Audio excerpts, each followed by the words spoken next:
بسم اللہ الرحمن الرحیم۔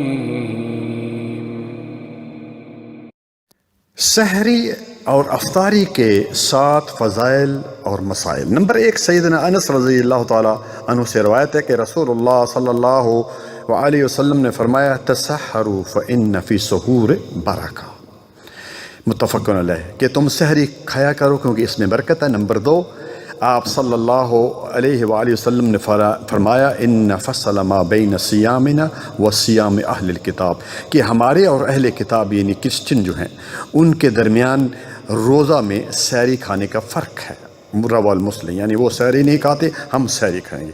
اور آج ایک ٹرینڈ چل نکلے، پوری رات جگتے ہیں، پوری رات موبائل پر بیٹھے رہتے ہیں اور صبح کھا کر سوتے ہیں۔ یہ صحیح نہیں میرے بھائی۔ رات کو اگر کچھ کام نہ ہو تو نبی صلی اللہ علیہ وسلم نے فرمایا کہ عشاء کے بعد جلدی سو جاؤ۔ اسی طرح نمبر 4، سحری کھاتے ہوئے اذان ہو جائے تو کھانا جو ہے وہ فوراً ترک کرنے کی بجائے جلدی جلدی کھا لینا چاہیے۔ چنانچہ سیدنا ابو ہریرہ رضی اللہ تعالیٰ عنہ صحیح الجامع کی روایت 2060 میں کیا فرماتے ہیں، اذا سمع احدکم النداء، جب کوئی اذان سنے اور پینے کا برتن اس کے ہاتھ میں ہو تو اسے فوراً نہ رکھ دے بلکہ اپنی حاجت پوری کر لیں، جو ہاتھ میں چیز ہے اس کو جلدی جلدی کھا لے یا پی لے۔ نمبر 5، روزہ کس سے افطار کرے۔ صحیح الجامع کی روایت 2065 سیدنا انس رضی اللہ تعالیٰ عنہ اس حدیث کے راوی فرماتے ہیں کان النبی صلی اللہ علیہ وسلم یفطر رطبات قبل ان یصلی فَإِن لَمْ تَكُنْ رُطَبَاتٍ فَعَلَى تَمَرَاتٍ۔ رسول اللہ صلی اللہ علیہ وآلہ وسلم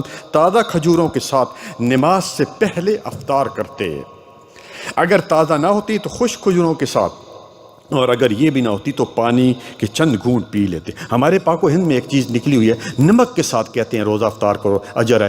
کہیں بھی سنت سے ثابت نہیں ہے نمک سے روزہ افطار کرنا۔ اسی طرح پیارے بھائی نمبر 6، روزہ افطار کرنے والے کا اجر روزہ افطار کرنے والے کے برابر ہے۔ صحیح الجامع کی روایت 647 نبی صلی اللہ علیہ وآلہ وسلم نے فرمایا من فطر صائما کان لہ مثل اجرہ غیر انہ لا ینقص من اجر صیام شیئا۔ اللہ اکبر، کہ جس نے روزہ دار کو روزہ افطار کرایا اور اسے بھی اتنا ہی اجر ملے گا جتنا اجر روزہ دار کے لیے ہوگا، اور روزہ دار کہ اجر سے کوئی چیز کم نہیں ہوگی۔ اسی طرح میرے پیارے بھائیوں کہ روزہ افطار کرتے وقت جو ہے وہ کون سی دعا پڑھے، پہلے بسم اللہ پڑھ لے اور بعد میں جو مسنون دعا ہے اس کو جو ہے وہ پڑھ لے۔ اسی طرح میرے بھائیوں آخری بات کہ روزہ کی نیت کیا ہے، یہ اہم چیز ہے۔ نبی صلی اللہ علیہ وسلم نے کیا فرمایا، انما الاعمال بالنیات، کہ اعمال کا دار و مدار نیت پر ہے۔ یہ بخاری کی سب سے پہلی روایت ہے۔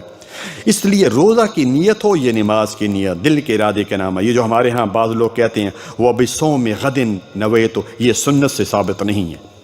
فرض روزے کی نیت فجر سے پہلے کرنی ضروری ہے۔ صحیح الجامع کی روایت 583 حضرت حفصہ غالباً ہے رضی اللہ تعالی عنہ کہتی ہے کہ رسول اللہ صلی اللہ علیہ وسلم نے فرمایا من لم یبیت الصیام من اللیل فلا صیام لہ، جو رات کو روزہ کی نیت نہ کرے اس کا روزہ نہیں، یعنی رات کو یہ سوچ کر کہ میں کل روزہ رکھوں گا الارم لگا لے۔ اسی طرح نفل روزے کی نیت زوال کے وقت کسی بھی وقت کی جاتی ہے، لیکن اگر یہ سوچیے میرے بھائی، یہ مسئلہ سن لیجیے، اگر رات کو کوئی شخص ہے مثلا اس نے سفر کرنا ہے اور رات کو یہ نیت کرتا ہے کہ میں صبح روزہ نہیں رکھوں گا، ایئرپورٹ پر گیا، فلائٹ کینسل ہوگی، اب اس کا روزہ نہیں ہے۔ ایک شخص ہے جس کا آپریشن ہے، مثلا ہاسپٹل میں اس کی اپوائنٹمنٹ ہے، وہ کہتا ہے میں کل روزہ نہیں رکھوں گا، ظاہر آپریشن ہے، اب وہ ہاسپٹل میں گیا، اس کی اپوائنٹمنٹ کینسل ہوگی، اب اس کا روزہ نہیں ہوگا، اب اس روزے کی وہ قضا کرے گا۔